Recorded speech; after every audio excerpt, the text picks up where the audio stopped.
asalaamaaleykum wa rahmatullah taala wa barakaatu mbokk yi nuyu naa leen ma ne nuyu yéen ñëpp ku ci nekk turam ak santam di nuyu mbokk yi di faral di jël seen temps di ñu déglu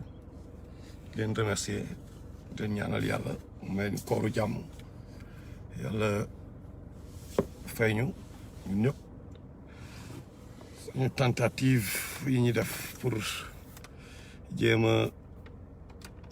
def loo xam ne dina suñu borom dina ci kontaan en plus di jéem a def loo xam ni peut-être dina amal nit ñi njëriñ ñi bëgg mu amal leen njëriñ da leen amal njëriñ waaw waaleykum salaam Guèye David le temps ñu bàyyi mbokk yi gën a dugg si di fàttali rek kay thème bi tey Daouda Badiane asalaamaaleykum thème bi tey ça va porter sur Khoudar Al Khidr rapport am ak Moussa ak luñ ci jëlee comme njàngat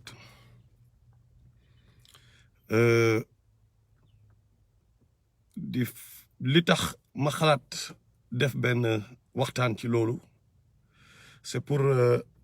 leeral yenn yi jéem a leeral yenn yi parce que abus yi tamit commencé na bëri dafa commencé am abus parce que tey boo leen seetaatee li am GFM tey GFM ñi ñuy invité pour ñu wax ci ay waliyu wala di wax ci ay nitu yàlla bés ak babs ah da ngay dégg ay wax yoo xam ni day xaw a doy waar daal ci man xaw ma nag ñeneen ñi mais man day fay doy waar ci man dañu dugg ci benn mysticisme boo xam ni at the end of the day je me dis est-ce que amal na nit yi njëriñ waaw yéen ñëpp seede ngeen ko gis ngeen ko jamono yi moom lu ne ngay dégg ci wàllu yu yàlla yi lu ne ngay dégg ci doo xam parfois fu ñuy jëlee wax yi te souvent ñu gën a bëri nag bu ñu duggee ci domaine yooyu noonu mooy domaine yi nga xam ni ñun mënuñu ko vérifier loo xam ni da ngay gëm wala doo gëm loolu la mais amul dara luñ ci mën a maam Biram ñaax nuyu naa la xam nga amul dara luñ ci mën a amin leeral lu dul que da ngay gëm wala doo gëm n'est-ce pas mais souvent dafa am ñoo xam ni buñ lay andil par exemple ñu ne bon dégg naa temps yi kenn ku ne am na benn nit fi yàlla boo xam ni dafa génn àdduna mu dundaat am ay doom ak njabootam ak soxnaam après mu faatuwaat xaw ma am na nu mu ko expliquer daal en tout cas c'était compliqué à mon niveau nekk ma fi nag pour juger kenn jëm ma juger kenn ce que j'essaie de faire mooy am nañ droit ñun tamit yàlla bu ñu wàccalee alxuraan wàccal ñu xadisu rasulullah sallallahu alayhi wasallam am nit yoo xam ni dañ fi nekkoon xeexal diine bii ni ñu xeexal ko Ibou Ba am ñoo xam ni vraiment seen bakkan rot na ci défendre diine bi quoi xam nga ñëw ba Sénégal am na ñoo xam ni n'est-ce pas Massamba bay loolu beeg nuyu naa la donc am ñu bëri ñoo xam ni vraiment exilé nañ leen ci sonal nañ leen ci diine bii nii yóbbu nañ leen ay Gabon am ñoo xam ni vraiment ñun bi ñuy donkaase gi di kii ñoom peut-être loolu dalu leen ci am ñoo xam ni peut-être voyagé nañu dem ci yeneen gox ci Afrique pour xeexal diine bi pour nit ñi xam commencé wax laa ilaha illallah muhammad rasulullah ñëpp xam nañ ko donc c'est pas normal pour man avant ñoo ñëpp nag am surtout sahaaba yi nga xam ni ñoom seen bakkan daf cee rot am ñoo xam ne dañoo joxe seen bakkan pour diine bi nekk ñu am benn yonent bu ñu yónnee gën di mbindeef yàlla xañ ko lépp loo xam ñun am nañ ko yàlla xañ ko ay yaay ay papa ay doom ay lu nekk adunaam yëpp nekk aduna sacré lépp pour diine bii ni mu sacrifice yàlla jaarloo ko ci ay épreuves yu doy waar pour diine bi taxaw léegi nag ñu ñëw ñun ba 2020 nit ñi di toog diine boobu nit ñi di ko jalgati di créer ay affaire ñun ñu toog croiser les bras pour man c'est pas normal li ñu mën def mooy xeex ñooñu scientifiquement ñu won leen ni li ngeen di wax amul ñu won leen li ngeen di wax dafa amul te ci lii lañ koy basé fii ci alxuraan lañ koy basé pour wan leen ni li ngeen di wax dañ leen koy démontrer ci alxuraan bi li ngeen di wax ay contradiction kese la léegi nag daf si am ñu bëri ñoo xam ni fu ñuy basé pour justifier yenn yi ci histoire xudar wala alxidr boo lay xoolee suratul alkahfi la caverne alkahfi foofu la yàlla di expliquer histoire xudar Moussa ak xudar contexte histoire bi lii la ok waa Quraysh dañoo toog ñu ne rasulullah sallallahu alayhi wasallam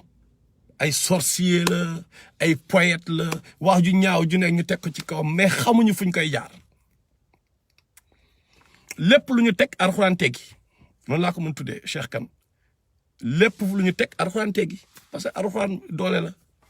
ñu dem benn instant ñu càng xamuñu fu ñu jëm xamatuñu fan lañ koy Baba Lamine te Moussa Diagne xamuñu fan lañ koy kiyee ñu ne léegi comme que ñoom boo xoolee surtout aljuma yàlla moo ngi naan pour nga avertir ñoo xam ni rasulullah nga avertir ñoo xam ni depuis kenn avertiru leen parce que ñoom depuis Ibrahim ak Ismaïl la ñu gëj a am yonent donc ñoom père na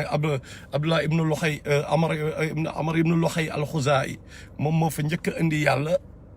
mooy xubal moom moo fa indi xërëm yi ba après xërëm yi ñu fàtte li ñu hérité woon ci Ibrahim li mu woote woon ñu fàtte loolu yëpp li Ismaël indi ki yoon kan nanga yonent ñu fàtte ko donc loolu mooy seen problème donc ñoom amatuñu concept prophète xamatuñu mais nag à côté de am na ñu ñuy woowee Banu Qurayda Banu Nazir Banu Qaynuka ñoo xam ne ñoom ay juif lañu yu nekkoon biir Médine ak ñi ñuy wax le Awsi ak Xajraaj yi ñoo ñuy wax ansaar yi ci ñun la jógee Awsi ak Xajraaj yoo xam ni ñoom dañ yàgg a xeex 100 ans de guerre ñoom taluñu woon sax ay religion parce que dañoo def 100 ans de guerre ñoo ngi guerre bu tudd Boaf bi 100 ans la am moo tax ñoom benn instant Abdullah Ben Saloum nag yooyu dañoo xalaat sax ñoom ñooy nekk kii parce que mag ñëpp dee nañu mag ñëpp a dee presque loolu ñoom Saad ibn Muaz ak yooyu ñoom ñoo fa nekkoon ay jeunes la ñu woon boo ko gisee ansaar yi ñëwoon seet si rasulullah ay xale la ñu woon mag ñëpp presque dee nañ ñoom Abdullah Ben Saloum daal ñoo fa desoon mooy hypocrite yooyu donc ñooñu taluñu woon sax affaire kii mais nag juif yi kese ñoom ñoo fa nekkoon man Banu Qurayda ak Banu Nadir ak Banu Qaynuka mooy juif yi nga xam ne ñoom am nañu ay forteresse ñoom am nañu téere mooy bu ñu jëlee ci Moussa ñoom judaïsme la ñuy topp ay judaïsme mooy seen kii boo gisee bon bu ma commencé incha allah série bi ci kii prophète bi sallallahu alayhi wa sallam biographie naa leen expliqué fu affaire bi jógee depuis ñoom Touba Assad xam nga depuis na judaïsme duggee biir Médine xam nga et tout fu mu jógee ba dem Yémen ak yooyu après nañ si ñëw xam nga mais ñooñu par rapport contexte bi li ñu intéressé mooy ñooñu ñoo amoon ay téere ñooñu ñoo doon wax affaire yonent ñooñu ñoo ci xamoon dara ñooñu ñoo am culture yonent parce que ñoo xam nañu Moussa jàng nañu Isa ñoo Abdullah Ben Salam radiyallahu anhu sahaaba boobu moom rabbin la woon juif kooku moo ne ba moom rabbin la woon ci ñooñu la bokkoon moom ci juif Médine la bokkoon mais moom moo ne wallahi dama xool bi rasulullah sallallahu ñëwee Médine mu ne wallahi dama xool kanamam xam ni kii lii du kanamu fenkat moom moo tax moom mu nekk jullit ci saxaaba yi la bokkoon mais rabbin la woon donc am na lu bëri loo xam ni moom moo ko nettali saxaaba yi par rapport ak ñoom parce que jàng nañ livre comme Waraqa bi ki njëkk a tuub xam nga ñu dañ naan Aboubacar moo njëkk a tuub moo njëkk a kii reconnaître rasulullah mais au fond c'est Waraqa bin Nawfal moom mooy ki njëkk a kii rasulullah xam nga bon bien que dafa fekkewul moo tax mais normalement moom la quoi parce que ci moom lañ njëkk a dem la xale comme ñoom Waraqa ñoom ak Hunafa yi ñeent la ñu woon ñoom amoon nañu parce que dañoo uti woon islam ñoom au moins amoon nañu ay connaissances tamit comme ñoom Waraqa bin Nawfal bi doon wax naamus moo la seet si doon ko wax rasulullah mooy Jibril n'est-ce pas donc ñooñu daal ñoo fa xamoon parce que ñoom war a xëy ñoom ñeent yi ak ñoom Zayd bi nga xam ne moom moo tax Aboubacar parce que dañu naan Aboubacar radiyallahu anhu Zayd moom moo tax Aboubacar entre parenthèse quoi moom moo tax Aboubacar bi rasulullah sallallahu alayhi wa sallam ñëwee rek xam nga bi mu ñëwee taxaw rek mu woote rek mu wuyu ko parce que Zayd ki àndoon ak Waraqa bin Nawfal ci seen groupe bi ñoom ñeent kooku moom moo doon récupérer xale yi bon boo leen xoolee surtout Taxwir ñoom dañaa am doom bu jigéen bu ñu am ñu sànni ko ñu suuli ko parce que doom bu jigéen mais Zayd boobu moom moo daan récupérer xale yi dafa naa bu leen rey xale bu jigéen bi jox leen ma récupérer ko chaque jour danaan taxaw ci kaaba gi di xuloog ñoom naan leen nekku leen ci religion Ibrahim di xuloog waa ba Aboubacar bi muy nekk xale la ñëw ci moom ne ko yow lan mooy sa problème yow ak sa peuple boobu la ko expliqué nag affaire rasulullah sallallahu alayhi wa sallam dina ñëw après loolu moo tax bi rasulullah sallam ñëwee Aboubacar amuloon problème pour suivre ko automatiquement il a ko parce que Zayd boobu doon ànd ak ñoom Waraxa moom moo ko informé depuis bi muy gën a nekk xale donc il avait déjà yàlla préparé woon na ko comme ni mu préparé Omar donc pour revenir juif yi tamit c'était un peu la même chose il avait connaissance ci livre yi maintenant waa Quraysh bi ñu cangee xamuñu nu ñuy def léegi qu'est-ce qu'ils ont fait ñu ne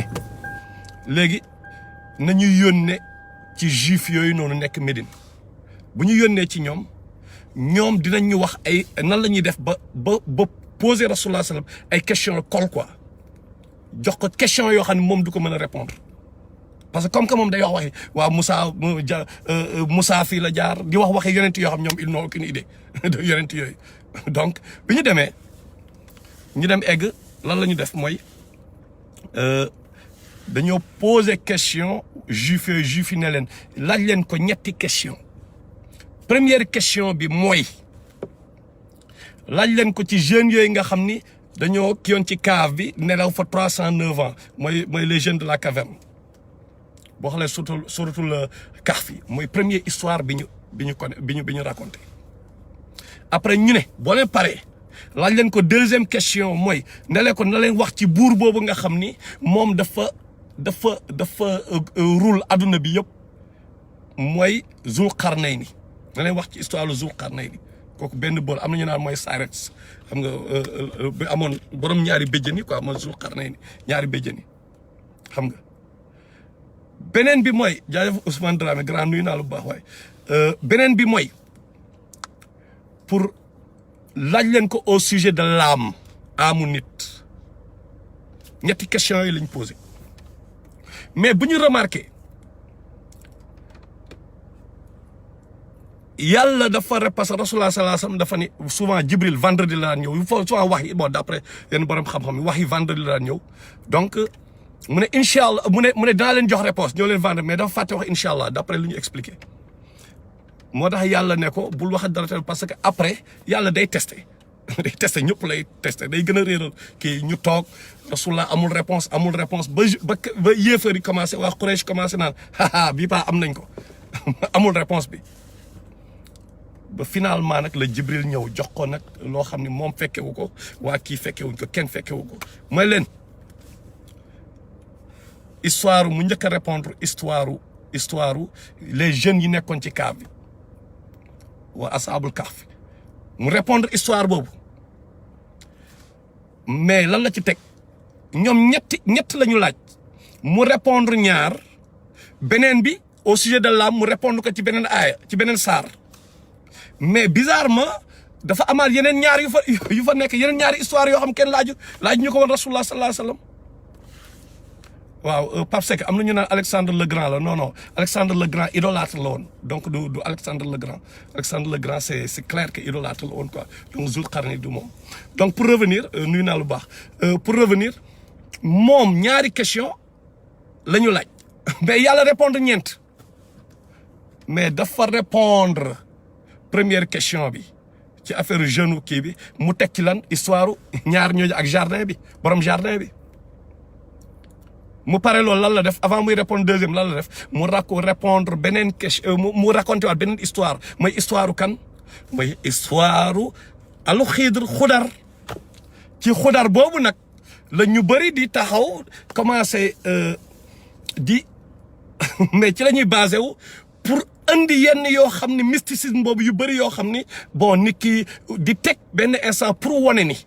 parce que loolu buñ ciy base day wane ni yenn saay benn waliyu mën na passé xam yonent mën na dépassé yonent parce que xudar yonent du woon yonent alors que Moussa waliyu la woon Moussa yonent la woon astafurlah léegi nag xudar jàngal na Moussa lu mu xamul woon donc ñoom ñenn ñi man mën naa ne man ma taxaw ma ne donc sama sëriñ wala ki nga xam ne man ci moom laa jokkoo même bu nekkee ni moom mësu ko wax man mën naa ñëw léegi mani parce que loolu moo am léegi da ngay gis benn nitu yàlla bu fi nekkoon mu wax yoo xam ne mosu koo wax léegi nga gis nit yi taxaw naan benn sëriñ diw wala dara moom yàlla may na ko lii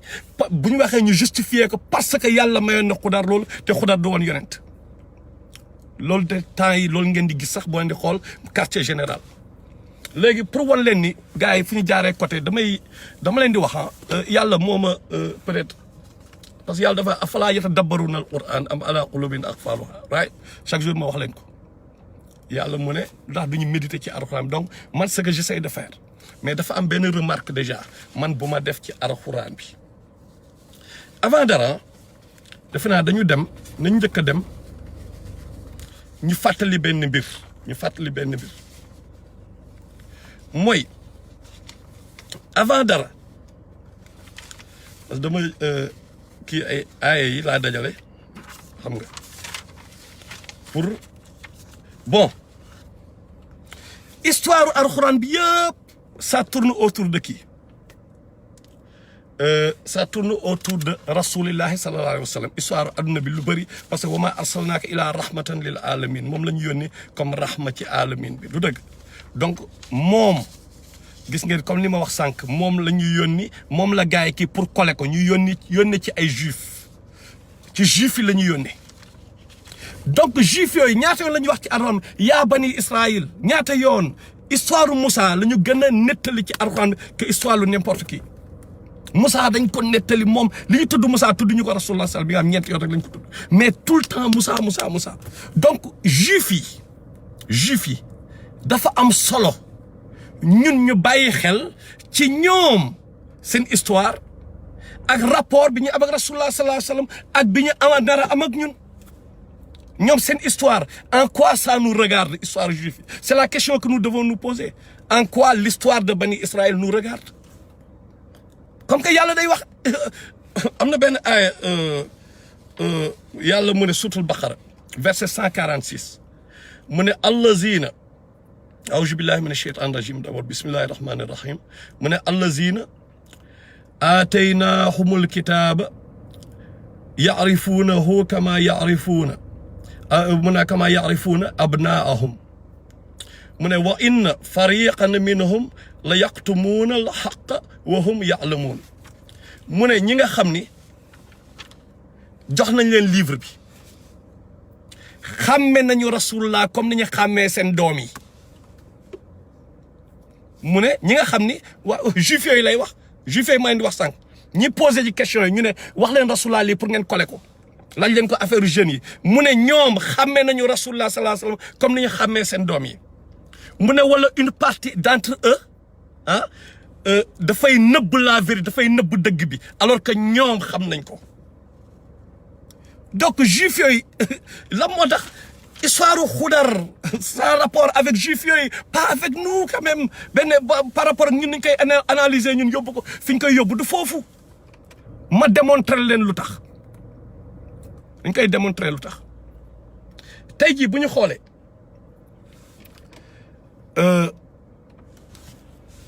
Moussa biñ koy yónnee ci alxidr kan mooy topp Moussa dañ koy yónni woon ci sénégalais yi wala ci indiens yi wala ci égyptiens yi wala ci kii Moussa naa am ak benn imam sax kii boobu mu naan Moussa ci égyptiens yi lañ koy yónni ma ne ko non Moussa dañ koy yónni mission pour mu jël si defe naa ñu fekke woon kàngam ba sañ fekke débat boobu right xam nga Moussa dañ koy yónni ci bani Israël du dëgg peut-être yónni nañ ko ci Firawna c'est clair loolu moom c'est clair izhaba ila Firawna innahu tagha dafa leer right mais Moussa dañ koy yónni surtout ci bani Israël Jésus Issa ibn Maryam Jésus ci kan lañ ko yónni moom wax na ko ci Matthieu 24 je pense 24:10 dem leen xool mu ne je n'ai été envoyé qu'aux brebis perdues de la maison de Jérusalem d'Israël je n'ai été envoyé mu ne yónni wuñ ko ludul ci les enfants d'Israël loolu kay moo ngi ci Bible bi lu dëgg léegi nag Moussa moom la waa Bani Qurayda ñi nga xam ne ñooy tontu ñoom Moussa la ñu yaakaar ñoom dañoo jàpp ne Moussa moom la ñu topp ñoom loolu la muy seen ngëm-ngëm Moussa rek la ñu topp ñu keneen déggu leen bu baax li may waaj a wax ni dafa am solo waa Bani Qurayda ak Banu Nadir ak Banu Qaynuka juif yi nekkoon biir Médine ñoom kenn lañ doon topp muy Moussa mooy judaïsme mooy seen religion faalewuñu Jésus faalewuñu Muhammad sallallahu alayhi wa sallam Moussa la ñuy topp ñu teg Moussa ci kaw yàlla di leen won ni ci histoire Xudar bi yàlla mu ne xàmme ngeen ko comme ni ngeen xàmmee seen doom yi n'est-ce pas laaj na ko Abdullah ben Salaam mu ne man sama jabar sax xaw ma sax ndax trompé na ma comprendre kii daa gën a xàmmee sax sama doom yi moom en tant que rabbin en tant que ancien rabbin moom loolu la wax maintenant bu fekkee yàlla di leen wax ni Moussa moomu ngeen yaakaar tey yónni naa ku ko gën a kawe tey ku nekk numéro 1 mooy rasulullah sallallahu alayhi wa sallam bi nga xam ne xàmme ngeen ko kooku moo sut Moussa mu la sut grade sut kii duma Xudar mais Moussa bi ñu ñëwee ñu ne ko kan moo ëpp xam-xam tey ci àdduna bi mu ne man la et puis normalement c'est yàlla wax na ak moom yàlla ne ko demal nga daje kenn suñu serviteurs yi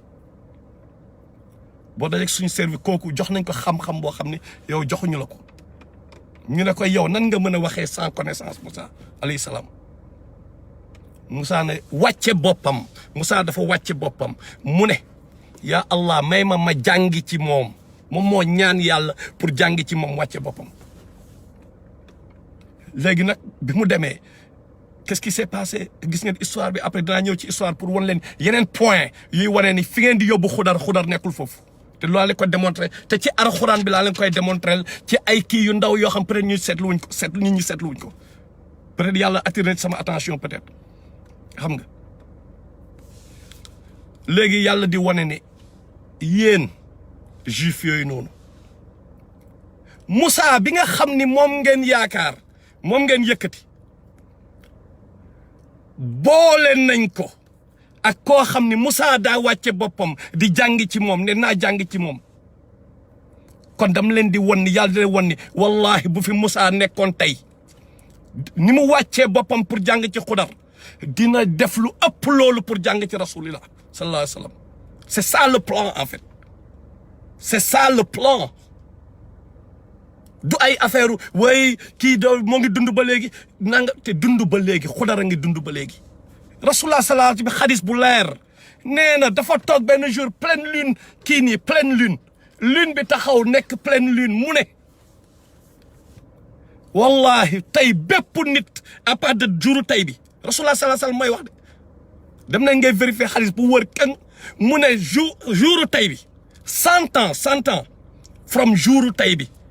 képp kuy dund doo fekke 100e année bi doo ko fekke maanaam képp kuy dund moom jour bi muy wax képp koo xam yaa ngi dund 100 ans à partir de jour boobu noonu 100 ans yi bu matee ñu fa nekkoon ñëpp doon dund ñëpp dañu dee dañ fekk génn nañ àdduna je sais pas si je me fais comprendre ce qui veut dire que nee na bépp bakkan la wax donc Xudar bakkan la nit la ci la bokk ah wala ba Rasulullah dafay contredire boppam donc loolu rek éliminé na ay Xudar day dox fii moo ngi fii ci kii nangam benn yeneen la boo xam ne dañ koy yónni ci yeneen nation right léegi encore une fois le plan c'est juste yàlla dafay insister ci Bani Israël insister ci parce que seen histoire ak suñu histoire day nduroo liñ ñu ko nettali chaque fois Bani Israël ngeen xam ni Xudar boo fi nekkoon Moussa bu fi nekkoon tey ni mu demee ci jàng ci Xudar boobu noonu lay wàccee boppam pour jàng ci rasulullah loolu rek mooy plan bi maintenant ñu ñëw ci aaya yi donc li ma relevé mooy peut-être ñu bëri seetlu wuñ ko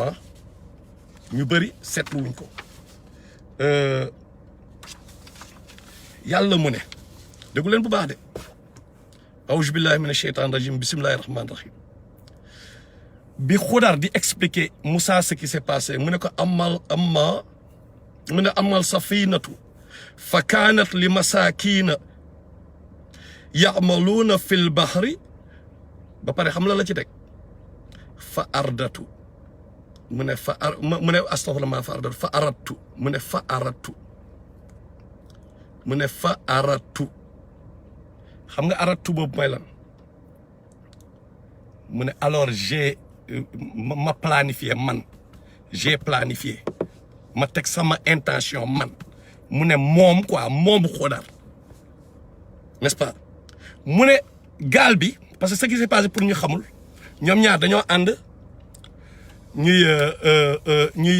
ñuy bon comme kii dafay jàng si moom ñu romb pour ñu xamul histoire xam naa ñu bëri xam nañ ko mais mën naa si ñëwaat dañoo ñëw ñu romb ñu bëgg a jéggi benn cours d'eau amuñu nuñ koy jéggee xamuñu nu ñuy def léegi kii ñaan Moussa ak Xudar ñu ñaan alayhi salaam ñu ñaan ay pêcheurs yu fa nekkoon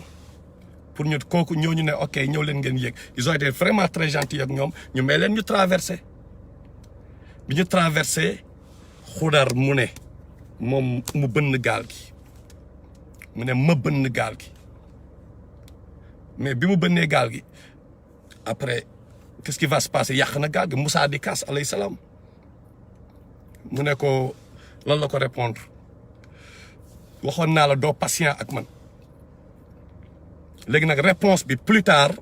la joxe léegi deuxième histoire bi lan la mu romb benn xale ay xale di foo mu jàpp ci xale yi kenn mu jàpp rey xale bi Moussa ne ko waaw ba xan ngay da ngay yóbbu ba lii moom parce que Moussa chariam par rapport ak moom fi ñu ko yónni mais loolu jox nañ ko ay benn livre ay kii jox nañ ko injil kii nu mu tudd encore tawraat mais charia bi fa nekk mais loolu problème la pour nga rey baxan donc Moussa pouvait pas comprendre ok Moussa di kaas mu ne ko nag de prochaine fois boo waxoon naa la doo patient boo indiwaatee problème bii paa moom mag yow dañ séparé wu ñu dem benn dëkk ñu laaj hospitalité ñooñu bañ ñu gis fa benn mur benn kii ñu nekk fa ci ay ruines ñooñu ne may ñu leen ñu naan may ñu leen ñu lekk ñu kii ñu gis fa ay ruines ñu nekk foofu boobu yàgg Xudar ne nii gis benn mur bu daanu ci foofu ruines yi mu jël mu ne Moussa dimbale ma Moussa dimbale ko ñoom ñu tabaxaat mur ba mu taxaw Moussa ne waaw saa wax affaire bi moom wax dëgg yàlla effort yi moom ñun waroon nañu mën a demander à ce que ñu fay ñu au moins lii waroon nañu am benn salaire Xudar ne ko nag fii la ñuy débarrasser fii la koy expliquer mu ne ko première fois affaire u gaal gi mu ne ko man maa bënn gaal gi xam nga mu ne wa amal jidaaru fa kaana li ghulaamayni mu ne yatiimayni fi l madinati wa kaana taxtahu kanzun lahuma wa kaana abuhuma saalihan après mu ne fa araada rabbuka n'est-ce pas mu ne wa kaana abuhuma saalihan fa araada rabbuka donc araada rabbuka bi moo ñu ci intéressé n'est-ce pas qu'est-ce qu'il a raconté mu ne quant au garçon mu ne papa ba ak yaayam étaient des croyants n'est-ce pas mu ne nous avons craint que mu imposer leen rébellion n'est-ce pas mu impose rébellion ak mécréance mais xam nga la moo grave fii mu ne fa araada rabbuka astafurlah baa ngi jaxase kii baa ngi jaxase fii kii bi lay wax mur bi lay wax mu ne seen borom donc avant maa ngi tëb étape donc je vais revenir sur kii bi mu ne wa amal gulaamu fa kaana abuhu mu'minayni mu ne fa xashiina n'est-ce pas mu ne fa xashiina bi moo ñu ci intéressé n'est-ce pas mu ne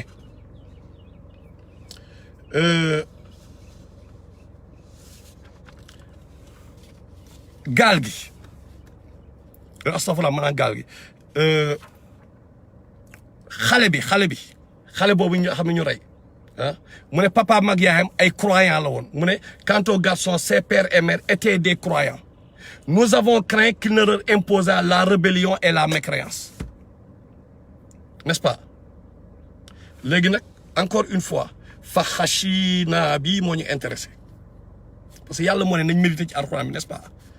léegi fa xashina bi mais la moo graaw mooy mais man dama remarqué nous la wax foofu comment ça se fait que gaal gi ñun ñëpp mën nañ ko def ñun ñëpp mën nañ bënn gaal ñun ñëpp mën nañ def loolu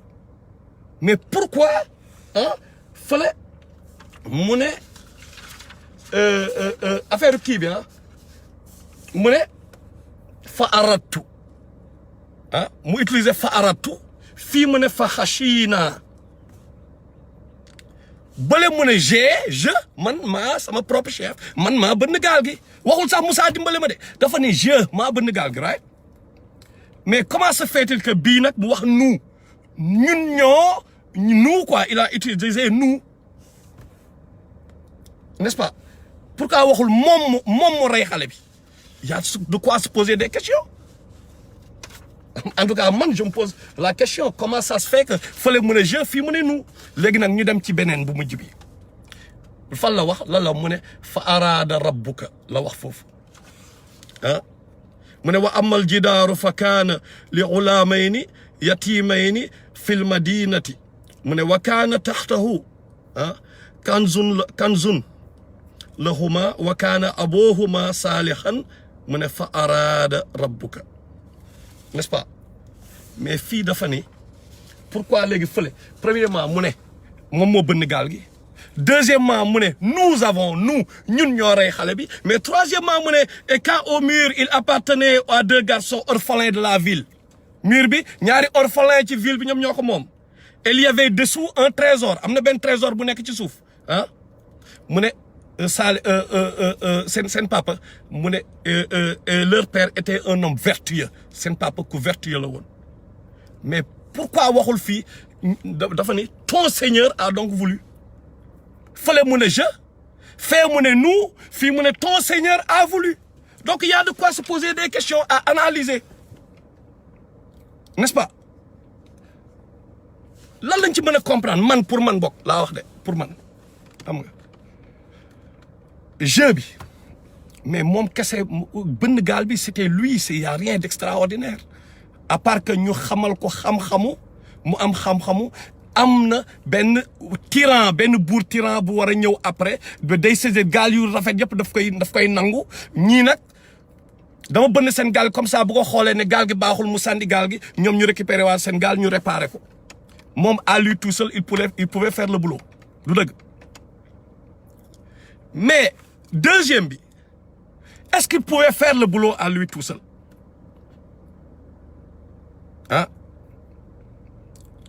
il fallait l'aide d'autres man la koy connecté wan naziaati xaraqan wan naashidaati nashran luñ koy connecté wa saabiaat surtout naziaat yàlla lu muy expliqué malaaka yi ku nekk ak joobam ñii di def coursier yi nga xam ne ñooy gérer taw yeeg yooyu ñi nga xam ne ñooy jël ruu yu baax yeeg ruu yu bon yi ñii di gérer taw yi ñi nga xam dañuy élancer wu à toute vitesse après foofu nga ko mën a connecté peut-être ñoom ñoo ci jàpp pour moom mu mën a gérer liggéey bi ñooñu il faut ñu participer ci pour jël bakkan du dëgg troisièmement bi moom il n'a pas amul ilmul xayb yorul ilmul xayb donc xale yi après moom tabax mur bi rek la mën def mais le reste kan moo koy gérer yàlla moo xam nan la koy defee après moom mënu ko fekkee mënu sax jote date mënul joxe yéen sayin lan lay wax rek def na job bi après dem na yoonam c'est tout donc yàlla mooy gérer le futur moom Xudar amul benn connaissance ci futur bi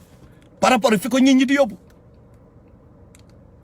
moom Xudar il était envoyé danañ Xudar mooy green fu mu romb dafay verte n'est-ce pas il était envoyé juste ci beneen peuple boo xam ni ñoom comme waa Égypte ni ñu gëmee woon ay magie ñi gëm ay ñu envoyé leen Moussa bu yor ay bant boo xam day soppali ko ay jaan yonent yàlla Issa ñoom ñu gëm ay médecine ñu envoyé yonent buy kii mais Xudar fi ñu ko yónni yàlla moo xam mais loolu la ñu mën a science parce que yonent bu nekk yàlla dina la indi loo xam ni quand même dina tax ñi ñu convaincre leen ñu ñëw loolu la ñu mën a xalaat quoi loolu rek lañ ci mën a xalaat mais le plus important par rapport ak li xew Sénégal ay quartier général fi ñuy yóbbu kii nangam c'est juste pour que nit ñi comprendre am na lu ñu jox Xudar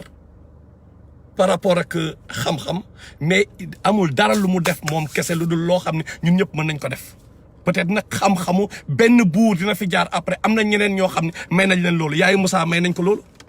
ilham bi yaayu Moussa may nañ ko mu xam ni jëlal kii bi nga sànni ko suñu doom sa doom bi sànni ko si géej bi kii suñu benn ennemi bi dina ko récupérer dam lay xool suñu Taha n'est-ce pas donc am na ñeneen ñuy may loolu n'est-ce pas léegi affaire xale bi mais yéen yàlla Idriss gis ngeen histoire bi boot bi duñ ko bootee ba yóbbu moo ni mu doon communiquer ak benn malaaka et tout yooyu yëpp c'est possible damay teg rek ay hypothèse damay teg ay débat damay ubbi débat si table bi quoi mais quand même luy réfuter luy éliminer képp ku am tamit luy éliminer li ñu wax nga indil ñu lu gën a leer li ñu wax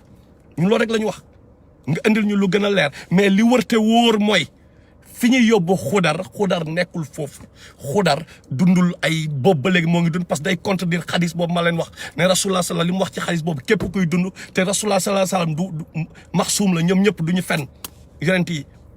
ok donc loolu réfuté na képp ku wax ni xudar moo ngi dund parce que ci la ñuy wax naan Omar Fouti yi moo ngi dund ba léegi moo ngi def parce que dégg naa yàgg naa ko dégg Sénégal ñu naan Omar Fouti yi moo ngi dëng xaw ma lan alors que nit bu demee yàlla li mu wax dafa leer ah ñu dugg ci mysticisme boo xam ne après ñeneen ñooy représenté loolu benn instant di nax peuple bi tamit xam nga beneen bi mooy lan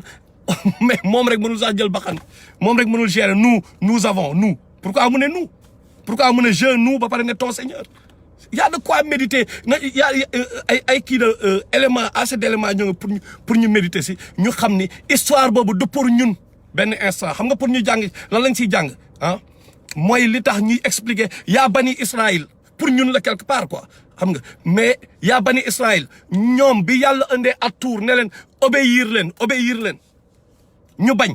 yàlla indi montagne bi teg ko seen kaw à quoi ça nous regarde ah bani Israël bi ñuy xar géej gi affaire yooyu dañoo yónni Moussa à quoi ça nous regarde ñun est-ce que ñun dañoo am ay histoire xar géej ñun rasulullah sallallahu lañu yónni ci ñun ba ñoom ñaar sax seen ñaari umma yi dañu concours ñoom ñaar concours day am entre umma Moussa ak umma rasulullah sallallahu alayhi wasallam mais c'est juste pour ñu xam ne yooyu dina am benn instant juif yi dina ñëw indi leen ay problème jàngale instant bi xool leen histoire islam ak ñun fi ñu toll tey ak histoire bani Israël nu mu similaire par rapport ak guerre yi ni ñu divisé woo ñun par rapport ak umma bi xool leen par rapport ak date yi bu la bëggee loolu mën nañ ci def waxtaan après c'est tellement similaire donc da ngeen di comprendre dañu comprendre ne mais loolu moo tax yàlla dañu indil histoire bay pour ñu jàng ci c'est tout mais buñ ci jàngee tamit c'est pas ay dugg ci ay yenn mysticisme yoo xam ne mais dafay réeral nit yi il faut que ça soit clair beneen bi mooy il faut que nit yi comprendre une chose yàlla dafa toog mu ne ok moom dafa yónnee yonent da ngay gis sax am na kenn ku nekkoon Taïf dafa ne mais yàlla la moo tax muy yónneewul yonent bu jóge ci ñaari cité yu mag yi mais yàlla yónni yonent xam nga ci kan la yónnee ci benn peuple boo xam ni ñoom mënuñu bind mënuñu lire mais moment ba byzantin yaa nga fa les Perses ñoo nga fa woon moment ba byzantin yi ak byzantin yi grec yi c'était la Grèce quoi antique benn instant mooy lan ñi gëmoon croyance yi mooy lan ñoom Socrate ñoo nga fa woon livre ñoom Socrate yi ñoo nga fa livre ñoom Platon yi ñoo nga fa ñoom commencé nañ philosophie bu yàgg mais yàlla yónni yonent boo xam ne ci benn peuple boo xam ne xam la dañoo simple mënuñu bind mënuñu lire mais mën nañ def seen i poésie li ñuy def mooy dañoo am seen i yàlla dañuy ñëw rayal ko deret tuur deret sujootal yàlla bi pare nañ ci nekk ñu fi di philosopher nekk ñu fi dugg ci métaphysique nekk ñu dugg ci dara wax leen ma waa Quraysh kan moo ma ñeme démontrer ni waa Quraysh bi Rasulullah ñoom daan nañ philosopher mais amul ñan ñoo daan philosopher moment boobu c'était waa ar-Rum pourquoi parce que y avait ñoom Socrate ñoom kii yooyu ñoo ngi philosopher ñoom genre xalaatu ñoom Socrate yeeg yooyu ñoo nga fa woon déjà ñoom commencé nañ philosophie bu yàgg léegi nag yàlla choisir benn peuple bu simple ah peuple boo xam ni mu wàcce fa rasulullah sallallahu alayhi wa sallam mais pourquoi wàccewu ko ci ñiy philosophie wàccewu ko ci ñi nga xam ne tey jii dañu toog di dugg tey ci yenn domaines yoo xam ni ci télé bi ngay dégg ñuy dugg domaines yoo xam ne mais ñële dugguñu ci loo xam mënuñu ko vérifier sàngara maa ngi def suwal maa yi datu yàlla naan bu leen poser yenn questions yi bu leen joxee réponse bi ngeen réer instant boo xam ne wax yi baa ngi wàcc seen kaw waaye rasulullah sallallahu alayhi wasallam moo ngi seen biir xoolal ñuy yàlla di wax ni xoolal éviter leen dugg ci yenn domaines yi parce que amaluñu njëriñ ñële terre vierge lañu lañ leen mën a assimiler à une terre vierge. Pourquoi? Parce que arabe yooyu noonu mais seen bopp yi dafa fraîche instant ñoom moment boobu mais ay des histoires de way c'est quoi l'âme l'âme xaw ma lan xoolal sax par rapport ak suutul Kahf sax même troisième question bu ñële posé bien à propos de l'âme dañ leen ne parce que question piège la woon quoi moom la juif yi posé arabe yi pour ñu laaj ko rasulullah sallallahu alayhi wasallam mais yàlla dafa ne parce que amul réponse kenn xamul histoire yàlla rek moo ko xam te effectivement loolu moo doon réponse parce que question piège la woon moo tax yàlla répondre ci alxuraan bi suratul al-Isra ne effectivement âme bi mais ça relève de kii connaissance Allah mais ñun nag moment boobu boole yéen ñi jàng philosophie gis ngeen ay affaire dañu dugg ci ay domaines yoo xam ni mooy loolu n'est-ce pas bu nekkee dañu jàng ay philosophie wu gars yi ñu njëkk ña mais véritablement mais lan la ñuy apporter bu fekkoon ni dafa am solo à ce point mais yàlla dafay wàcce rasulullah ci ñooñu noonu lay wàcce rasul parce que ils étaient là-bas déjà à Rome ñoo nga fa woon ñoom Héraclès ñoo nga fa woon du dëgg mais c'est parce que amul solo du loolu mooy islam bi du foofu du affaire de miracle du affaire de kéemaan yooyu gars yi di ñëw toog quartier général di ko wax islam du loolu islam bi lan la d'abord na nga nekk nit ku baax na nga gérer say parents na nga fexe société bi bul fen bul sàcc bul jaaloo loi yaa ngi fi buñ ko defee dëkk bi dox na nga jaamu yàlla na nga def li normal pour harmonie am nit ñi bëggante ñi am ku nekk amal sa bopp njëriñ pour ñu xam ne tamit benn yàlla moo am benn yonent bi rasulullah mooy dernier prophète loolu kese mooy objectif bi pourquoi nous voulons ubbi buntu yoo xam ne Iblis dina ci dugg dam leen di wax benn affaire dem leen ngeen xooli verset 52 dam leen di wax Iblis danger nu mu dangereux balaa nit ñi di fa wax ay waliyu diw def na lii wala waliyu kii def na lee suura al-Hajj dem leen xooli verset 52 suura al-Hajj verset 52 yàlla mu ne mosul yónni benn yonent excepte que à moins que sans que Iblis maanaam buy yónnee révélation bi maanaam rasulullah sallallahu alayhi wasallam mu yónnee révélation bi mu ne sans que Iblis intercepter révélation bi dégguloo yonent boobu leneen déggu leen baax li ma wax yàlla mooy wax dem leen ngeen xool surtout Hajj verset 52 ubbi leen kaamil yi bu leen tayal ñi jàngul kii léegi tout est traduit wala qad yassarna al-Qur'an li zikri bu leen kenn dugal ci alxuraan bi dafa compliqué non lu ci am solo pour ñun c'est pas compliqué bu ñu bëggee dugg nag ci yu compliqué ay xuruf maqataqaat yooyu yeneen la quelques versets la mais yi ci des yëpp dafa simple yàlla moo ko wax yàlla amul intérêt ci yónnee ñu benn kii en hiéroglyphe wala chinois alors que daf ñu bëgg a sauver daf ñu bëgg n'est-ce pas donc dem leen ngeen xool yàlla mu ne moom mooy wax de mu ne dafay yónnee wax yi par exemple ci Isa exemple quoi Isa mu ne seytaane am na pouvoir taxaw diggante Jibril ak yonent boobu mu intercepter wax yi bi dégguloo yonent boobu leneen yàlla mu ne day abroger kii am après kii ko mais day nekk test pour ñeneen ñi nga xam ne ñoom dañoo réer donc yàlla bu mayee pouvoir Iblis mu am pouvoir boobu di interposer wu diggante révélation diggante Jibril ak yonent bi muy wàccal révélation bi bu Jibril bu Iblis amee pouvoir boobu waxuma la ak benn waliyu yàlla gars yi nañu réfléchir xam nga nañu def très attention ci li ñuy topp ñëpp ñu fi jaar ci wàllu yàlla yi xoolal lu simple lañ ñu wax dañ ñu joxoñ rasulullah lañ ñu joxoñu ñu seen bopp ñoom ñëpp dañoo ne rasulillah sallallahu alayhi wasallam moom lañ joxoñ mais ñun ñoo ñëw commencé par sahaaba yi ñoom ñëpp rasulullah sallallahu alayhi wasallam képp ku fi ñëw moom nga joxoñ mais ñun ñooy ñëw di joxoñ wàll yu boobu Sëriñ Tuuba boo nekkee murit Sëriñ Tuuba yàlla ak yonent bi lan la joxoñal mais yow nga nekk di joxoñ Sëriñ Tuuba di créer ay émission yoo xam kenn du wax doo fa sax dégg waxu yonent bi dañ koy brosse mais waxu Omar Fouti yi la ñuy waxu kii la ñuy wax alors que nit ñi comprendre guñu waxu yonent bi d'accord naa ñooñu dañ leen war a jàngale mais balaa ñu leen jàngale nañu xool ñooñu nañ leen joxoñ ba pare donc pour revenir yàlla dafa yónni yonentam ki gën ci mbindeef ci peuple boo xam ne ils sont dañoo arriéré pourquoi parce que ils sont pas corrompus seen bopp yi c'est pas corrompu ñeneen ñi waa Ar-Rum waa kii seen ils sont déjà corrompus dégg nañu ay idéologie yu kenn xamul tey ji nañ jël benn exemple tey nga dem tey Dakar nga dem Dakar ah nga bëgg jàngal am benn théorie wala dara boo bëgg jàngal waa Dakar yi nga xam ne y a beaucoup d'influence xam nga Dakar la lépp di amee quoi nga jàngal ko kooku bu nekkee nit la nga jàngal ko kooku ak nga jàngal ko koo xam ni bon côté mind laay wax quoi mooy cerveau bi par rapport ak lii tax cerveau bi busy lii tax mu bëri bagage ah nga jàngal ko kooku ak nga dem jàngal ko kenn koo xam mbay rek la xam laay fam dafa simple day bay ñëw moom toppatawul ay affaire vélo bi nan lay dawee ay kii bee ay waay benn kii bu naan waaye ñëw kii leen ma ñaanal leen man maay def lii nangam comme yi am Sénégal rek nga jàngal ko kële koo xam dafa pur maanaam ban moo gën a yomb mais ñalee c'est sûr que kële moo gën a easy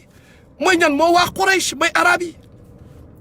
donc c'est normal Rasulullah yàlla préparé leen ba pare wàcc fa yonent bi mu wàcc leen mu bañ ko wàcce ci romain yeeg yooyu parce que ñooñu bul yow Rasulullah sala toogoon ak ñoom xam na lañ koy tegal est-ce que dañ koy tegal ay histoire de waa mais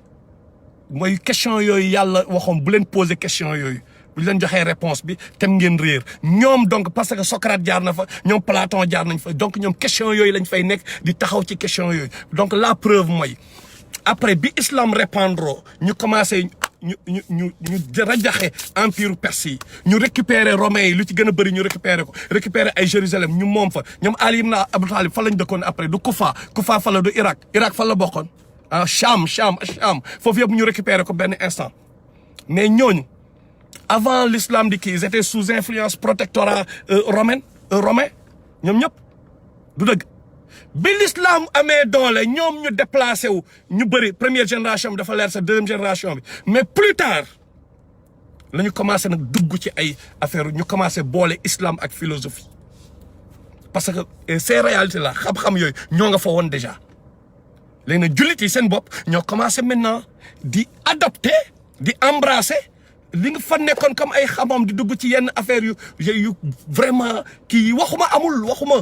loolu waxuma ku nekk am na yoo xam ne yàlla moo xam mais liñ ciy comprendre ñu par rapport li rasul loolu moo tax tout le temps la question di posé wu mooy est-ce que lenn yi ñu def est-ce que rasulullah defoon na ko est-ce que sahaaba yi defoon nañ ko parfois c'est pourquoi parce que dafa am terrain yoo xam ne ñi mat seen maayin mat mën nañ fa dem bu leen neexee mais may ñu ko ñëpp parce que am na ñoo xam gis nga yàlla yenn xam-xam ya du ko ñenn ñi mu ko may ñooñu du ci ay mbedd lañ koy waxee du ci mbedd mi la ñuy taxaw di wax yenn yi duñ ko sax bind far bu amee duñ ko bind comprendre nga du loo xam parce que lan la danger bi mooy iblis nan la koy exploiter xool leen nitu yàlla xool leen tey jii dama leen jox benn exemple tey jii damay toog sama jawar ñu ne ni ñu gis théâtre yooyu laa buy commencé am benn waay buy publicité ne moom sëriñ la quoi moom dafay faj lii di publicité ci télé bi ma ni mais sama jabar mais kañ la sëriñ daan publicité boppam pour faj nit ñi mais yow kay bu nekkee ay nga kay war nga mën publicité da ngay toog yaa def li ngay def kay xaatim yeeg yooyu clients yi ñëw mais léegi da ngay toog gars yi dañuy def publicité léegi mais ñun de bi ñuy fekkee borom xam paa yooyu nga xam ne parce que ñun gis nañ ko am na ay pas guinéen yoo xam ne fële la amee woon ñaari tali fële la amee woon HLM wetu Laasana Ramas dafa ñëw jàpp leen fa dañoon jaay seen taabal di jaay seen kii ay pas Pël Fuuta la ñu woon Ramas ñëw jàpp leen pas yi ne ni julli seen ñaari raq taxaw ñaari raq waxuñu dañoo taxaw di def nii de di ñaan ay kii di jël ay toj ay nen ak yooyu de ñaari raq lañ julli ñu taxaw pare xoolal oto bi du dem dañoo pare auto police bi ne du bouger ñi xam ñi laaj leen ñi fekkee jour boobu wetu Laasana HLM fekke nañ ko ñu bëri fekke nañ ko ah damay ngeen laajte ñi fa yàgg dëkk bokk nañ leen ko wax auto bi bougé wul mais est-ce que dañ fa nekk dugg ci ay mystique seen pureté parce que moo tax poussé ñu julli ñaari ràq dañoo julli ñaan yàlla parce que nee ñu rasulullah sallallahu alayhi wasallam fu mu amaan problème lan mooy kiyam fu mu amee stress fu mu stressé fu mu amee benn problème bu mu mënta nekk xam nga lan mooy solution rasulullah sallallahu alayhi wasallam mooy dem julli tout le temps fu mu amee problème julli lay def julli mais du dugg ci ay xaar leen ba guddi ba ma fanaane aras ba ñëwaat boo xaar leen ma def lii non jamais loolu musul am tout le temps julli la te julli bi ñëpp a ko mën ñëpp a ko kii bokk ni ñu koy defee bokk jàngal nañ ñu ko laa mën a wax mais pourquoi tout le temps ñun ñu bëgg a dugg ci mystique loo xam ni xam nga ñun egguñu foofu wala whatever mais au fond dañu ubbil Iblis ay buntu tey ji conséquences yaa ngi ni invité nañu kii kenn mu wax ci maam Cheikh Ibra Fall mu wax ba pare ñu pare loolu keneen ñëw wax ci kii mais affaire yi benn instant muy contredirante kenn ki ñëw wax ci maam Maodo kii li mu wax ci maam Cheikh ak ngëm-ngëmam dafay contredire li maam Maodo wax ah keneen ñëw encore kii ne maam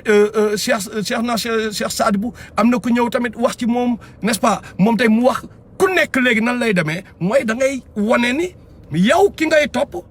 ah moom moo sut keneen ki mais loolu du diviser umma bi ah loolu est-ce que du diviser umma bi ñun est-ce que tal nañu loolu ñun instant bi donc gis ngeen télé émission yi ñu nekkee ay shayatin yu mag ñu nekkee ci ginnaaw xool leen ñu leen franc-maçon yi di manipuler xool leen ñooy Iblis di manipuler ñu toog di dugg ci affaire xudar lii xudar alors que xudar du pour ñun pour ñu jàng ci bani Israël la xudar c'est pour ñu jàng ci bani Israël du pour leneen comme nit ñu waxee bani Israël dañoo weddi yàlla ne ñii ay hypocrite yàlla di ñu nettali chaque fois bani Israël xudar pour loolu kese la pour ñu jàng ci bani Israël ni ñu jàngee ni ñoom dañoo ñëw ñu yónnee leen Taalut ñu ne duñu topp Taalut après ñu kii ñu yóbbu leen Daawuda kii Souleymane xam nga seen désobéissance yooyu ak yi ñu def yëpp ni mu bëree ci Alxuraan loolu kese mooy histoire xudar pour loolu kese alayhi salaam loolu kese la pour ñun ñu xam loolu ñu comprendre encore une fois que xudar encore une fois parce que dafa am solo c'est juste pour juif yi xam ni Moussa mi ngeen di topp boole nañ ko kenn ku tudd xudar Moussa wàcce boppam ne day jàng ci moom Moussa moom amul problème dafa modeste n'est-ce pas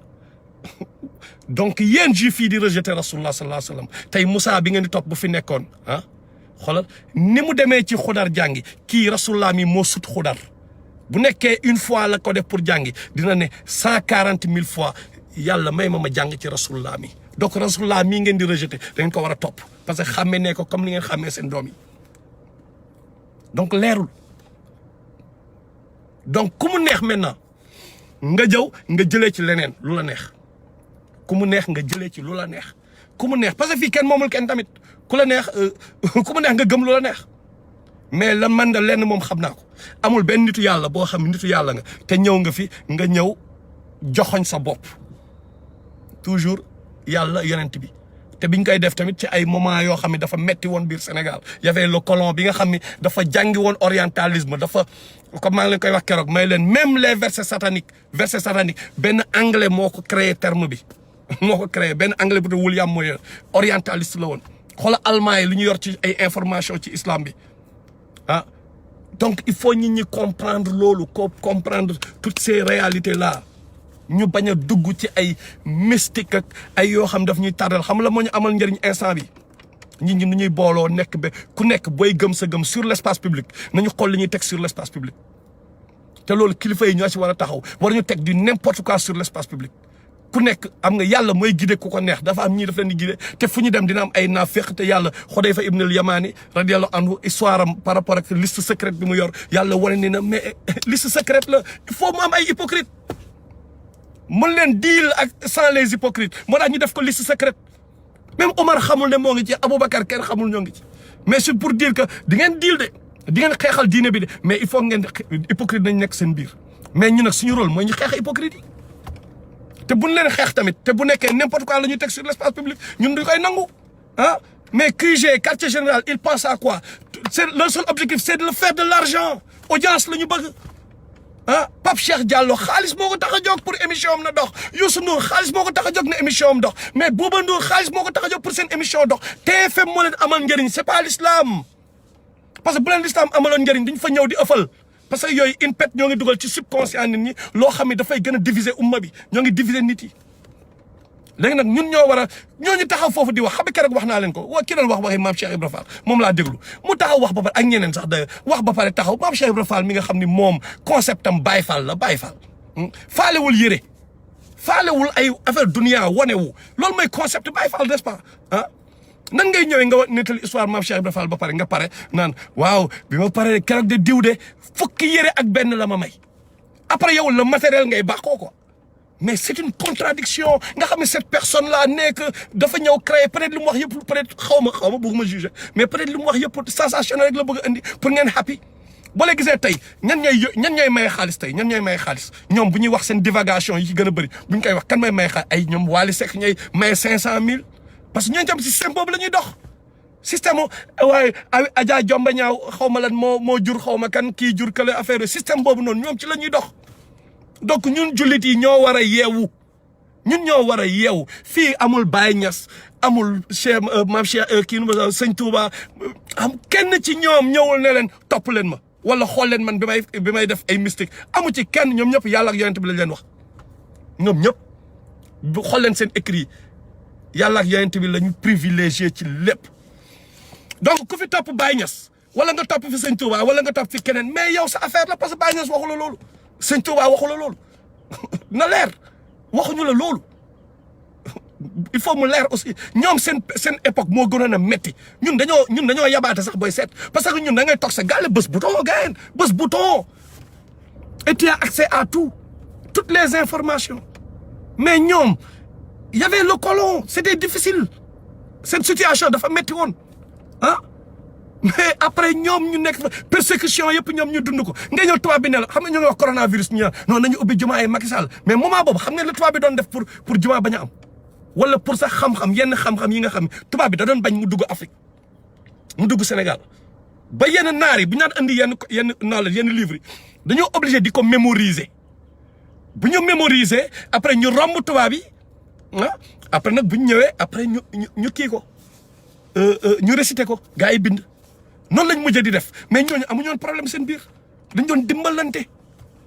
dëgg la wala du dëgg donc ñun ñoo war a yeewu beneen boo bëggoon ñëw encore une fois mu leer donc affaire xudar bi wax dëgg yàlla ku mu neex nag nga xalaat ko ne man moom wax naa li ma ci xalaat waaw ak yenn borom xam-xam yi luñ ci wax borom xam-xam yi liñ ci wax dañ naa encore une fois na leer borom xam-xam yi te borom xam-xam yi yemul ci ay benn waay bu nekk bopp koñ ñun léegi am nañ kii pour xool temps médiévaux yi lan moo ñan ñoo doon borom xam-xam yi am nañ droit léegi mën nañ xool Sëñ Touba El Hadj Malick Ibn Kathir Imam Malik mais ñëpp la ñu war a xool li ñu bind lan la mënuñu stagné ci kenn sahaaba yi lan la ñu wax Ibn Abbas lan la wax ñaata ñoo xam lu Ibn Abbas wax ñaata ñoo xam Ibn Abbas ñaata radiyallahu anhu ñaata ñoo ko xam te kooku rasulullah sa moo ko ñaanal pour moom tafsirama moom mu am vision bu nice ci tafsir quoi moom c'est-à-dire moom bu xoolee xam nga moom daf koy yàlla daf ko koy yombalal quoi moom dafay jëli tak bu xoolee aaya bi rasulullah sa moo ko ñaanal mais kooku war nañ xam mooy kan en tout cas ñi ñuy wax magu démb ya ñooñu xam ne dam leen xool seen livre yi di ngeen fi gis tur yooyu di ngeen leen ko fekk ci seen livre yi léegi nag Iblis mooy ñëw bëgg nag ñu topp gars yi ñu topp ay ñi nga xam ne ñoo doon indiqué xam nga chaque génération day am ñuy indiqué mais waxuñu ngeen topp ñooñu waxuñu la baaraam bi ku lay joxoñ waxuñu nga xool baaraam bi xoolal ki lay joxoñ kan la mais loolu mooy problème mu Sénégal moo tax gis nga jullit yi Sénégal dañoo war a taxaw contre ces émissions là yii di am quartier général la xaw ma lan ça fait que diviser les musulmans ça fait que nous diviser nañ ci taxaw que année prochaine mu bañ a amati waa ji indi na festival Salam kenn waxul parallèlement la ñuy def ñoom seen i Dakar na door paa xaw ma lan parallèlement te yëpp ci koor gi lañ koy defee koor gii nag andi nañu leneen loo xam ne jaxase kese lay jaxase jullit yi rek jullit yi nag bu nekkee ñun mën nañu jaxase à ce point c'est aussi facile y a de quoi se poser des questions quoi war nañ xoolaat suñu bopp bu fekkee ni ñun ku ñëw manipuler ñu nañu xoolaat suñu bopp mais suñu umma bi est malade nañu waxante dëgg ñun ñoo war a xoolaat suñu bopp nañu war a xoolaat suñu bopp ñun mais ginaar bu jógee rek fële manipuler ñu lekk suñu xaay dem yoonam mais yaa ko même ay mbër sax léegi dañuy ñëw nax ñu ay waykat ay ñëpp daal astafurlah ma ni mbër bëgguma woon mbër yi parce que mbër yi ñoom du dugg ñu ci yooyu damaa juum xam nga bien que mbër yi ñoom dañ leen di manipuler ñoom tamit parce que dañoo siw ñi ñu topp leen moo tax gars yi di leen manipuler pour xëcc ay nit comprendre nga ñoom ay affaire jàng ak affaire du seen domaine gars yi moo tax ñu def français mbër mais dañuy ñëw affaire référendum ñu jël mbër yi ñu war a utiliser leen comme appât parce que gars yi dañoo fan Modou Lo wala dañoo fan Balla Gaye donc ñoom tamit dañu comprendre loolu ne dañ leen di nax donc bés bu ñu kiyee gis ñu def comme ñoom mbër yu njëkk ya noonu lañ leen di def ñu toog fii du ñu am dara lu ñu lekk wala lu ñu naan wala ñu yàlla ñaan lu ñu lekk bu ñu nekkee ci galère gis ngeen mbër yu njëkk yi ci galère fu ñu la sonalee caaye ngemb laa ngi ñëw ci suuf comme ni ko Kéré doon waxee loolu moo fi am donc ñun ñoo war a xeex loolu. beneen point bi mu bëgg ñëw mooy damay gis ci internet bi gars yi toog naan chrétiens yi ñoo gën a discipliné que jullit yi quoi nga gis ko une fois 2 fois et ça commence à trop se répéter quoi chrétiens yi ñoo gën a discipliné jullit yi. xam nga Sénégal dafa am ñoo xam dañoo rek seytaane dañoo hypocrite seen hypocrisie boobu nañ ñu ci dimbali rek ñoom ñu wane ko feneen wala ñu wax ko feneen du ñoom ñoo war a toog di juger déjà loolu ay division la di wane diirante mbagg encore ah mais dañu wax ni par exemple àjjana rasulullah salaam mu ne jigéen ñee fa ëpp mais boo xoolee probabilité yi proportionnellement mais c'est normal parce que adduna bi jigéen ñee gën a bëri du question jigéen ñi ñoo gën a bon ah noonu lay amee jigéen ñu baax ñu bëri aussi mais parce que jigéen ñee gën a bëri c'est normal il faut ñu comprendre ko noonu maintenant bu nekkee chrétiens yi par exemple fii États-Unis nañ jël États-Unis fii tey ah mais tey Amérique mais jullit yi bëri wuñu right mais jullit yi ñoo gën a discipliné chrétiens yi Amérique pourquoi parce que bëri wuñu c'est facile à gérer Sénégal c'est la même chose il y a chrétiens sont minoritaires Pape nuyu naa la chrétiens sont extra minoritaires c'est normal que facilement ñoom ñu mën a gérer mais ñun Sénégal 95% loolu la ñuy wax ay musulmans lañ bien que dañ ciy génne waree fa moo tax bi ñoon sans commentaire bi ñuy rap ñu naan doo xamee de chrétien musulman mbaa chrétien parce que benn instant gars yi duñu chrétien duñu musulman te léegi dañu teg benn affaire de dialogue islamo-chrétien bu hypocrite boo xam ni niñ ciy waxee du ñu waxante dëgg ay sóob la ay maslaa la ci ginnaaw bu la gars bi wanee ginnaaw par exemple mënu ma wax ma ne dialogue islamo-chrétien man dialogue islamo-chrétien quoi dama ko gëm ci rajo yi ma koy wax mais man chaque jeudi ma organiser samay jàng yoo xam damay déranger chrétien bi mais c'est une contradiction ah parce que problème bi mooy man nan laa war a def ba chrétien boobu nekkaat jullit man loolu moo war a nekk sama objectif ah nan laay def ba chrétien bi nekkaat jullit n'est-ce pas daawa bi dama ko war a dawal mais bu fekkee ni man rapidement damay ñëw di def tout ba chrétien bi gën ma jéppi ba ni ñii de seen religion bi xoolal ñun ay quartier général wax yi ñu fay wax par exemple wax yi ñu fay wax lan la ñuy def est-ce que kenn ñeneen ñi du ñu yàpp kan mooy gis loolu par exemple ñëw ne l'islam mais loolu mooy indi ba ñenn ñi les ignorants la toog naan chrétiens yi ñoo gën a discipliné nangam mais léegi what about ñi discipliné ci biir islam nag y a beaucoup de jullit yoo xam dañu sont disciplinés ñooñu boo leen xooloo par rapport ak nombre de chrétiens soit ñu tolloo wala ñu ëpp leen sax parce que ñoo leen gën a bëri mais du ñëw xool benn boy boo xam ne faalewul l'islam comme ñun jaar nañ ci ñun ñëpp benn instant da ngay ñëw gars yi jour 24 décembre da ngay ñëw parce que cug si yaa ngi foofu comprendre nga baal bi suba Noël am na baal booy day happy 31 décembre gars yi dañu baal 31 da ngay yàqamti mu ñëw donc c'est normal ñun moment boobu lan la ñuy représenter christianisme wala islam représenté wuñ ci dara am lu ñu représenté suñu neex-neex bi la ñu représenté donc nous ne pouvons pas juger par rapport ak ñooñu il faut que ça soit clair il faut que ñenn ñi bàyyi hypocrisie bi ku nekk chrétien bi na gëm li mu gëm musulman bi gëm li mu gëm mais jaay seytaane ñëw naan waaw ñun Sénégal pays teranga benn lañu am na foo xam ne benn lañu mais am na foo xam duñu benn dañuy waxante dëgg sama gain chrétien bi loo nekk sama waay man mënuma toog man tamit yow yaa d'accord ni yàlla am na doom yow yaa ko gëm am nga ci droit mënuma ci dara mais tamit man sama alxuraan yàlla nee na tuuti moo tax asamaan si ci wax jooju tuuti moo tax montagne yi daanu asamaan bi tas ndax wax jooju tellement daa rëy ci moom mais man dinaa fa nekk man di jaay seytaane mais bu ma jaayee seytaane nga xam ni yow chrétien bi war nga xam du ma sa waay parce que man hypocrite la yow yaa ma war a njëkk a rejeté parce que maa ngi wax man donc yow yaa ma gënal yàlla quoi donc je suis un hypocrite te loolu moo bëri Sénégal il faut ñu def attention ci loolu il faut qu'on fasse très attention ci c'est bi gën a am solo surtout li may wax nii bàyyi leen ci xel dafa am ñoo xam ni ils sont indécis seen mind commencé na waa mais islam bi gain parce que peut-être dañoo seetaan benn quartier général gis ay kii ñu commencé amay problème peut-être ñoom seen papa beneen athée la woon wala idolâtre la ñoom léegi ñu bëgg choisir religion dañoo bëgg choisir quoi mais xamuñu fan la ñuy choisir ñoo ngi jàng parce que am na ñoo xam ne ñoo ngi étudier religion yi am na benn tubaab nag boo xam ne nee na heureusement j'ai connu l'islam avant de connaître les musulmans loolu moom c'est clair n'est-ce pas kooku day wër quoi day wër mais kooku buy wër ñëw ci kii bi gis musulmans yi seen bopp naan donc chrétiens yi ñoo gën a discipliné ah les musulmans mais non newal yenn sénégalais yi ñoo gën a discipliné kooku bu gisee loolu nan lay ñëwee moom xolam à part que yàlla woo ko parce que yàlla mooy woo ko neex xolam nan lay penché woo ci islam donc yaa ngi gis liggéey bu bon bi nga def yaa ngi dàq kenn koo xam ne waroon na ñëw ci islam ah parce que lan la affaire u seytaane quoi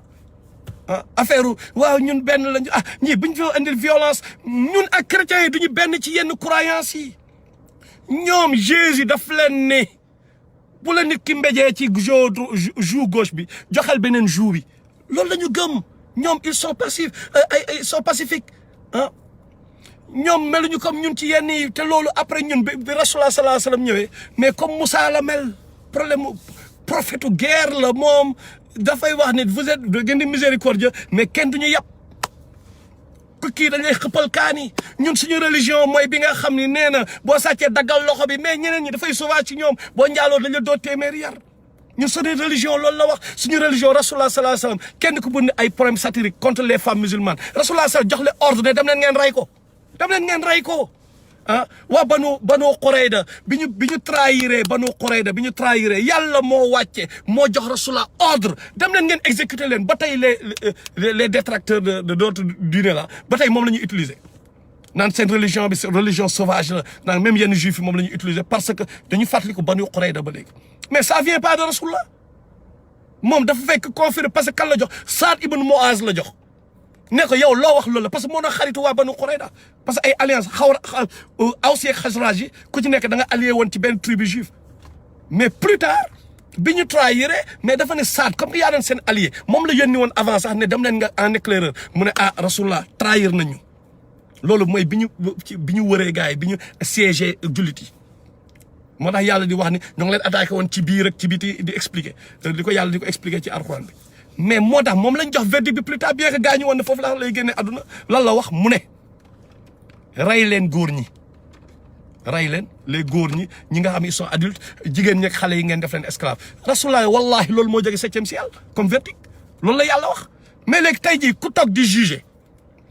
tey lan ngay wax da nga naan non religion bi dafa sauvage quoi mais yàlla moom kii am lu ko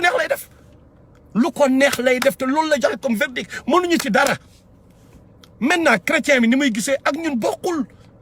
te ñun dañu war a respecter gis-gisu chrétien bi moom tey mu respecter suñu gis-gis ñu nekk en par rapport à l'essence par rapport ak fii luy doxal Sénégal ñu ne chrétiens yi mënuñu am problème dañu ànd di liggéeyandoo bañ fen ba dëggu ci lu lépp parce que chrétiens yi bëri nañ ñu dëggu c'est clair xamuñu li nekk ci xolu nit ñi mais li ñu gis dëggu nañu c'est clair mais tamit gënuñu ñu dëggu les vrais ñu nekk ci ñun gënuñu ñu dëggu donc affaire de nit la quoi. nekkatul affaire de chrétien musulman mais affaire doomu aadama la affaire sénégalais la donc il faut que les certains hypocrites arrêtent oui affaire tëj nañ jumaa yi les chrétiens sont mais ça n'engage que man ce que je peux faire mooy défendre ma religion ci domaine boobu mais ci domaine yoo xam boo tooñee chrétien bi man dëgg laay défendre du ma xool ndax boo tooñee chrétien bi wala nga kii ñun dëgg la ñuy défendre du ñu nangu ngay tooñ chrétien wala nga koy agressé wala dara dañ koy défendre dañ koy xeexal xam nga mais am na domaine yoo xam bu ñu fa eggee tamit bopp sa bopp la. il faut que les Sénégalais arrêtent cette hypocrisie là xam nga il faut ñu arrêter di jël chaque fois ñun ñeneen ñi la ñuy yëkkati ñeneen ñi pourquoi yow li nga gëm chaque fois yaa ngi koy wàcc ci suuf pour lan te yow doo def benn recherche pour yow xam sax li nga gëm lan la ah mais da ngay toog ne observer bi ñu waxee après ngay jaay seytaane pour lan mais soyons sérieux quoi il faut arrêter ces discours hypocrites parce que je qualifie tous ces discours de discours hypocrites parce que affaire hypocrite la. Parfois les gens xaw ma lan moo indi animé sax mais il faut que ça mu jeex quoi xam nga et puis dañuy wax discipliné mais selon quel dictionnaire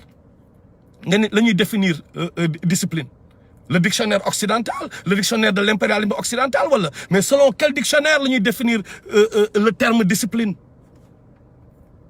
ñun li ñuy woowee lu ñu mën a discipliner yenn saa yi mais ça peut ne pas être valable chez l'autre moom sa vision de la discipline ak suñu bos mën na ute donc est-ce parce que le colon nous a imposé sa vision du monde que moom lépp ni mu koy définir ñun noonu lañ koy jëlee mais wax encore une fois ñun suñu religion wa kazaalika ja'alnaakum ummatan wasatan c'est la religion du juste milieu c'est la religion du juste milieu boo déconné ñu jaar sa kaw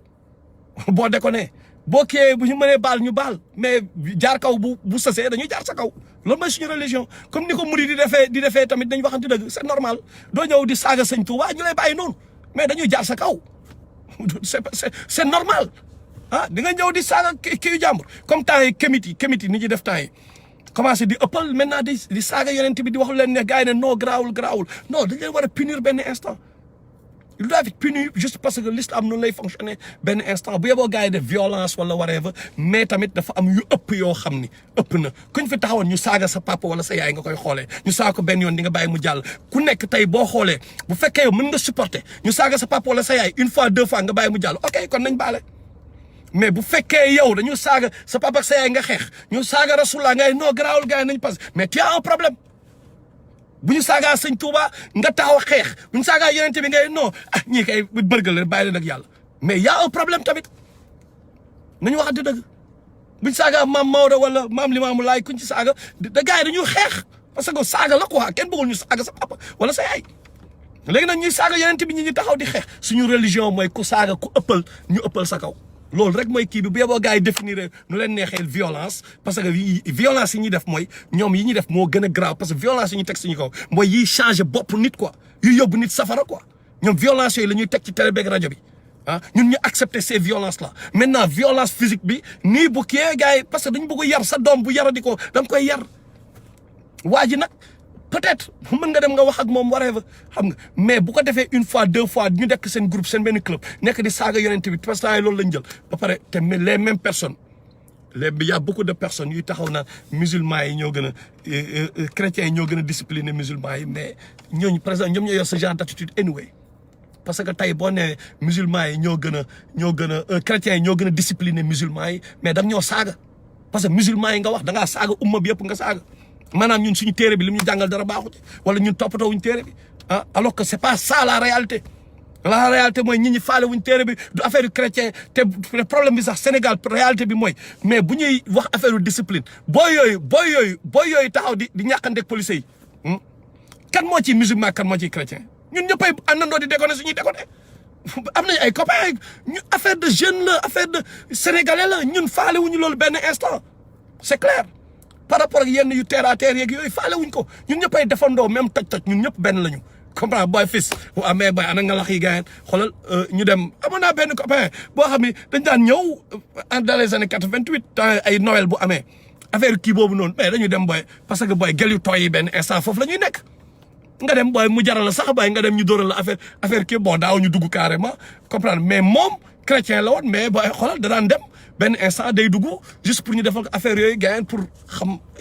bëgguma dugg si ay détails mais kooku représenté wul christianisme ñun suñu koñ suñu gars yi lay représenté comme ñun ni ñu doon représenté suñu gars yi même chose faale wuñu du affaire religion quoi donc pourquoi ñuy wax christianisme wala islam wala dara ça n'a rien à voir ku nekk na yem ci li mu yem mais tamit nañu xool contexte yi lan la nañu xool ñu bañ a jaxase affaire yi di jéem a tuutil jullit bu fi tuutil sa morom mais sa papa nga tuutil bu nekkee jullit ak sa yaay ak nitu yàlla yëpp ak yonent bi coono bi mu coono yëpp ak alxuraan ñëpp nga tuutil donc loolu waxi hypocrite la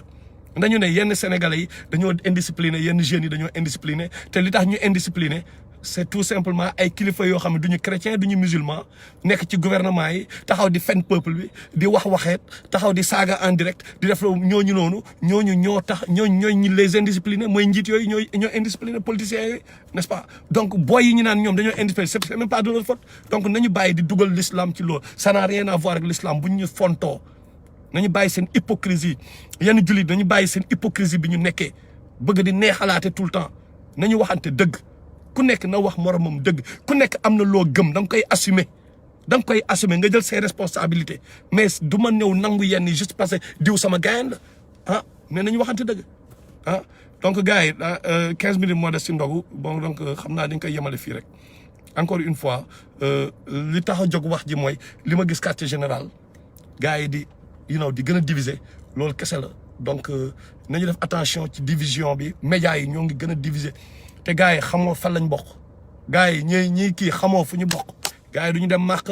wala ñenn ñi am seen i disque d'or du ñu am jëkkër doo xam waxuma dara dama ni doo xam daal loolu laa wax doo xam ñenn ñi ñu leen di jox ay Black Panther fii pour ñu gérer way soundtrack Black Panther yi doo xam connexion bi lan la doo xam mais ku ci nekk dina am loo xam ne mooy loolu waaw bugguma dugg si détail nag ñi tax nit ñi ñooy xalaatal seen bopp xool ñi leen di présenter programme yi ñan la donc maa ngi jégalu ci wax ji bu nekkee am na lu si dëng maa ngi siy jégalu bu baax a baax di baalu ñëpp àq ci koor gi surtout xam nga incha allah jaayef loo Idrissa nuyu naa la waaw mais xam naa bañ a kii jàpp téye gars yi lu yàgg rek jërëjëf waay